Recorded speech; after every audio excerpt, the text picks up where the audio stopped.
multimodal transportation around the area. This grant joins another large investment from the federal government in Kalamazoo County. Previous grants include a $25 million RAISE grant to the city of Kalamazoo in the area and a $38 million PROTECT grant to help rework the Arcadia Creek system, as well as over $35 million in investments from the bipartisan infrastructure law. These investments are part of Senator Peters and the Biden-Harris administration's historic investments in American infrastructure, and we couldn't be more proud to have them being invested here in Kalamazoo County. Senator Peters is committed to ensure Michigan communities have the resources they need to invest in their infrastructure so their communities can thrive, and knows just how important this grant is to all of you to improve the safety of roadways here in Kalamazoo County. So thank you so much for letting me say a few words. And I'm going to turn it back over to Joanna. All right.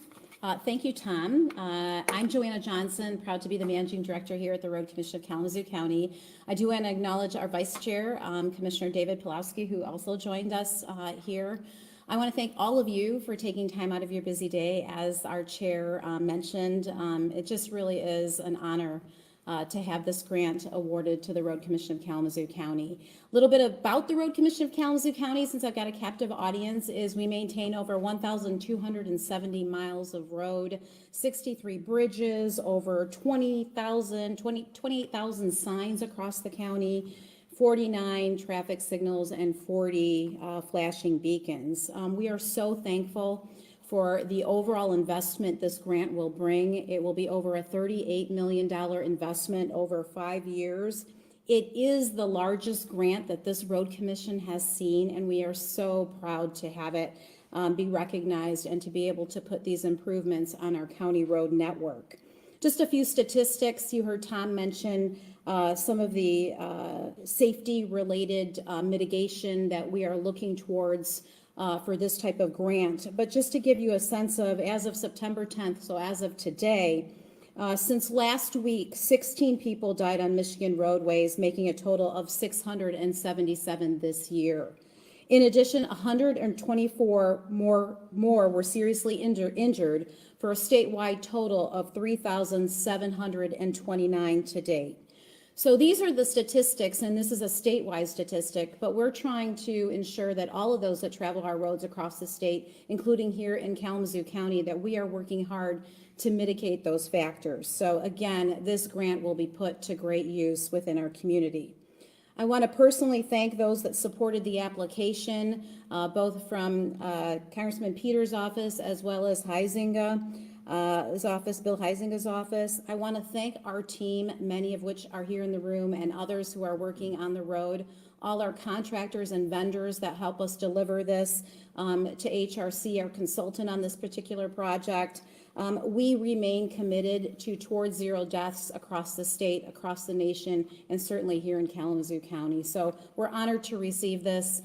Just again, really appreciate the recognition, but more importantly, that we're going to deliver safe streets and roads for all users. With that, I'm going to recognize our county engineer, Ryan Minkus, to the podium. Thank you, Joanna. I am Ryan Minkus, County Engineer for the Road Commission of Kalamazoo County. I do want to express we are grateful for this award from the U.S. Department of Transportation for Safe Streets for All initiative.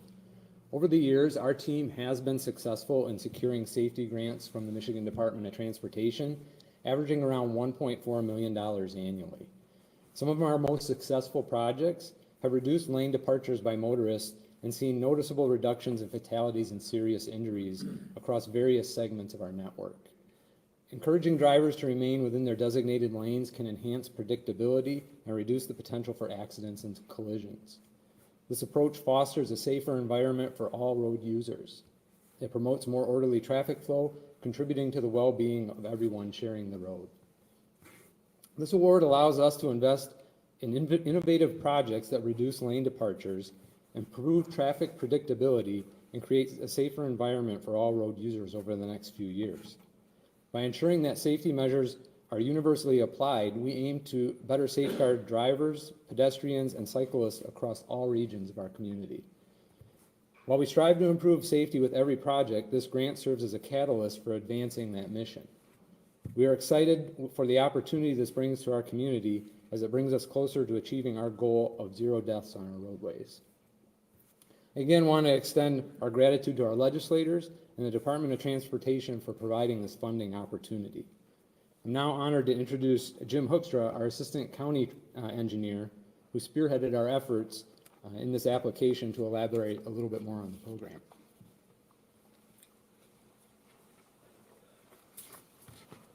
Yes, thank you, Ryan. I'm Jim Hoekstra, Assistant County Engineer of the Road Commission. Good afternoon. Thank you for coming. We are extremely excited to receive this $25 million Safe Streets for All grant from the U.S. Department of Transportation. This funding will play a pivotal role in the transformation of roadway safety in Kalamazoo County. And we are thankful for the federal government's support and commitment to our community. Road safety is more than just a policy, it's a matter of life and death. And every statistic represents a person, a family, and a future. With this grant, we are embarking on an ambitious journey to make our roads safer for everyone who travels them. The Safe Streets Initiative is not just a project, but represents a commitment to safety for our roadways. The funding will enable us to implement a range of proven safety improvement strategies designed to significantly enhance our roadways. These include the installation of rumble strips that will alert drivers when they are drifting out of their lanes. It includes paving the shoulders to provide a safer space for emergencies and creating adequate clear zones to minimize the impact of potential accidents. Additionally, we will update pavement markings and signage and ensure that every driver has the clearest possible guidance on the road. The installation of left turn lanes will help reduce the risk of collisions at intersections, and these improvements will collectively contribute to a safer driving conditions throughout our county. Our projections are both hopeful and impactful. We anticipate that these upgrades will reduce 185 crashes annually, including 3 fatalities and 8 serious injuries, and 80 lane departure crashes each year. This means that we are looking at reducing 1 in every 5 fatal accidents and 1 in every 8 serious injury accidents on our roadways. These numbers translate to real life saved and serious injuries prevented, and they underscore the importance of the work that we are about to undertake. To our partners at the U.S. Department of Transportation, thank you for your support. To the residents of Kalamazoo County, we are excited for the positive changes to come and the future of safer roads.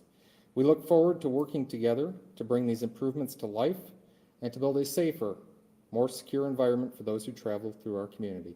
Thank you. At this time, the Road Commission team would be glad to answer any questions that anyone may have. I'd also like to mention, if you can hear me, there are handouts on the back table of information on the grant itself, as well as areas that you'll see the impact of the dollars over the next 5 years. Yes, sir. I assume this was not the first time you guys applied for this kind of a grant.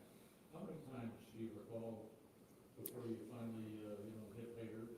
Well, this actually is the first time that we applied for this grant.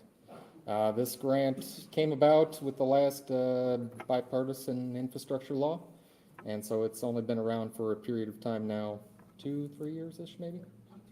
Yeah, so this is the first time we've applied for it, and we were thankful to receive it. Yes, sir. My name is Jeff Sorensen. I'm a supervisor in Cooper Township, and I represent 15 townships in Kalamazoo County. And I would like to just say thank you to the Road Commission for making this application, because what this does is it brings together the Road Commission and the townships in a way that has never been done before.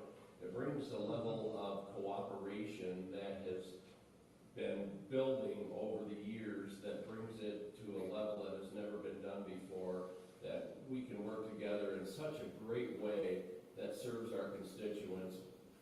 Townships are your customers. Cities and villages have their own funding. townships rely on the road commission, and now more than ever, we can work together in such a positive way. And I want to thank you on behalf of all townships in Kalamazoo County for your efforts in working together with us. Thank you so much. It is awesome. We applaud you.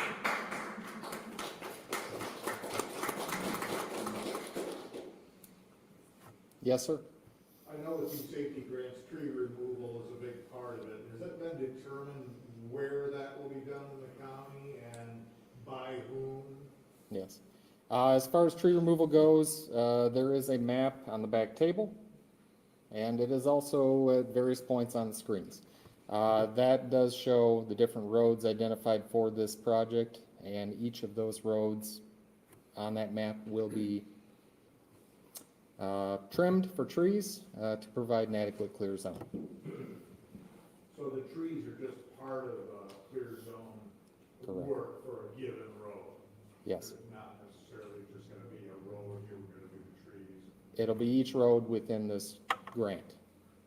And will that be subcontractors, or will that be county workers? No, it will be subcontractors. I know they had that over in Calhoun County.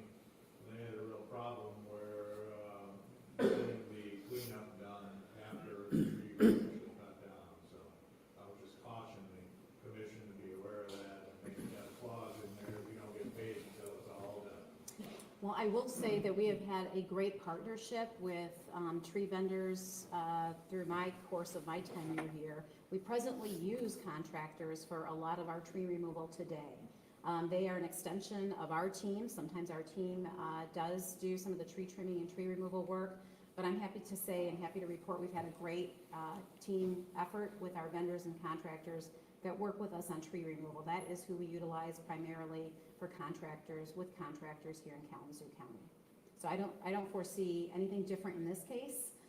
Certainly they're an extension of our efforts and our communication and customer service. Can you talk to us about the timeline for when this construction is happening and kind of how that ties into the timeline in downtown Kalamazoo? I'm sure a lot of folks are watching this at home are like, I'm constantly having to fight just to get across town, now I'm gonna have to fight to get across town. Yes, the timeline of this grant is, it will be affected by when the agreement formally is established with the federal government. But at this time, we are looking at potentially work starting as early as next fall. We do have a period of 5 years that this grant would cover projects, and most of those would probably occur in years 2026 through 27 and 28. And the types of projects that you have, are we expecting those to be like, say, a road shut down for a whole year? Or is this something that you guys might be able to, and obviously it's a really broad, because there's lots of roads that you guys are working on. But are a lot of these projects going to be the kind of thing that, say, a crew could knock out in 4 to 5 months instead of like 2 years?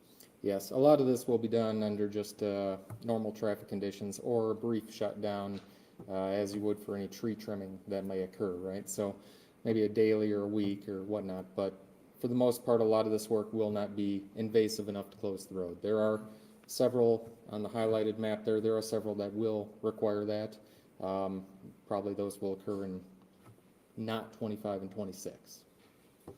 If I could add a response to that as well, I was remiss in sharing that the 1,270 miles of roads that we maintain are outside of the cities and villages within Kalamazoo County. So as Township Supervisor Sorensen mentioned, our customers were the public works arm of our township partners. So anything happening within the cities or villages is not under our purview.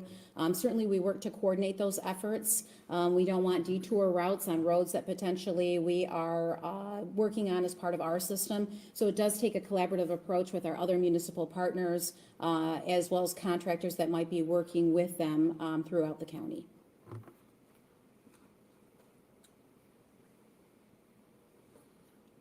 I would like to hear a little bit how we got in a position to implement, not just study.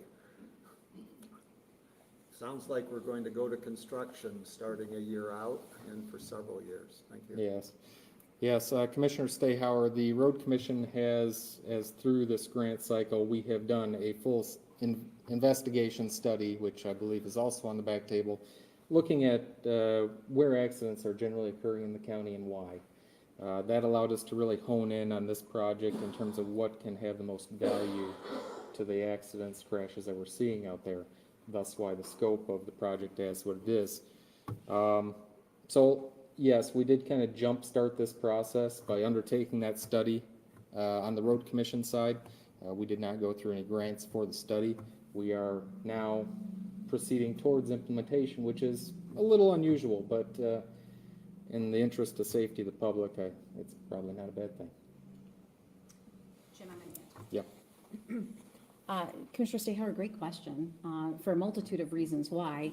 But I think I want to acknowledge this board of road commissioners who supported the initiative to invest in the plan in the first place, which really utilized data related to the crashes as well as injuries that were happening across our road network.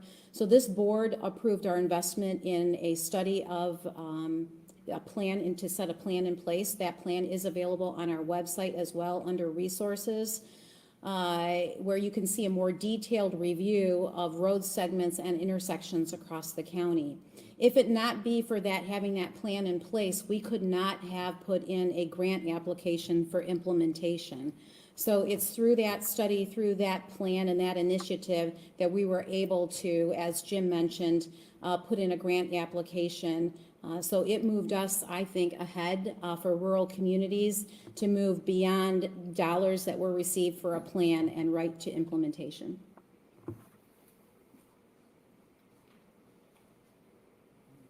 Any other questions? Yes, Mark. Did you engage the public to find out where you should do projects? Good question.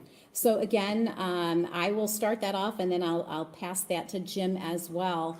But we certainly did. I'm going to say Hubble, Roth and Clark HRC. I think I always use the acronym, so my apologies there. Their team is here in the audience as well. But absolutely, we looked at data-driven decisions, looking at public feedback as well. We had a survey that the public was able to engage in that we shared community-wide. And we also looked at the service requests, I believe, that we get here at the Road Commission. So the answer to that is yes, we did. And with that, I'll see if Jim has anything he would like to add. Unfortunately, I do not have any of the quick facts and figures on that, but I do believe they're sitting in front of you on that table as well. But yes, we did quite a bit of public interaction. We had a website going where we were receiving comment, public feedback on hot spots or areas of concern for the public. And we tried to funnel through all of that, all of those responses, and tried to use that information in helping us identify these high-risk locations. I'm going to, of course, always add, right? My apologies, but for doing that again. But not only did we engage the public, but we engaged our team, our commissioners, as well here at the Road Commission. We are the local road professionals. When we are out in the community, we're here locally, we hear things, we certainly see it, right? We have our road maintenance operators here that see things as they're driving throughout the community, plowing snow, et cetera. So not only did we engage the public, but we engaged our local road professionals as well for their feedback. Yes, sir. So the commission share the 13.3 million, where does that come from? Was that budgeted, or is it in a safe roads fund, or what? The 13.3 above the grant amount is going to be a road commission match over the next 5 years. Is that set aside, or is that just gonna have to be come up with? It's very difficult, like many grant programs. It's hard to set something aside if you don't know that you're going to be awarded that grant sum. So we are right now, as we speak, in our budget process for 2025. We were working on a plan A, a plan B, and a plan C, pending if we did receive the grant. Obviously, we're at plan B potentially, where we are honored to have received it. So we are adjusting that $13.3 million across our capital improvement plan. It is coming from state Michigan Transportation Fund revenue. That is our only source to match federal grants and to do what we do in operating overall. So some of these roads that we have outlined are work that we have had already potentially been looking at in our capital improvement plan, but those dollars come from from the state of Michigan, Michigan Transportation Fund revenue, as do any of the dollars that have to match grants. I think that's a good question, Tim, because there's not a lot of other avenues for us in terms of funding. And even federal dollars are not 100% paid. They do require match dollars, and that comes from Michigan Transportation Fund revenue. Yes? So if we were to move to all electric vehicles next month, you would be able to have these kinds of grants anymore. Well, so the question is, if we were to move to electric vehicles in the future, or would you say tomorrow, next year? Yeah. Well, that's when we look at our legislature to figure out how we would get additional fund revenue if we're not using gas tax and potentially increase registration fees, because then that certainly would impact the revenue that we get, because we know what Michigan Transportation Fund revenue comes from, which is the Michigan gas tax, registration fees, and a little bit of marijuana tax as well. But so we'll be looking to our legislature to hopefully think forward and to figure out how we can close the gap both here in Michigan and nationally on how we fund our infrastructure. Any other questions? I have one. Yes, sir. Does this, we hear the words local roads, primary roads in the townships. Do these funds go into both those types of roads? I'm not expecting you to give percentages or anything, but, or is it focused heavily on primary or higher traffic roads? Yes, I do believe that this grant and the roads encompassed by this grant are all on the primary network. That is where we saw most, it's where you have most of your traffic, and in this case, it's where we saw the biggest concentrations of crashes. I think the liaison township, I have Ross Township, will be glad to hear about this award, because I have heard about it, some problem spots there. And I think it's hopefully in that. So typically, federal funds are not eligible to be put on what we call from the statewide classification to the local road network. So on the federal level, roads are classified by their national functional class. At the statewide, we say primary and local. I won't go through all of what that all means, but the bottom line is this grant and typically federal grants are for the primary road system, and the local road network is not eligible for federal funding. Any other questions? All right. Well, in closing, I want to thank you guys for being here. Let's positively publicize the great work of our team here at the Road Commission, and certainly all the work that we try to do every day in safe roads for all users. So thank you very much for being here.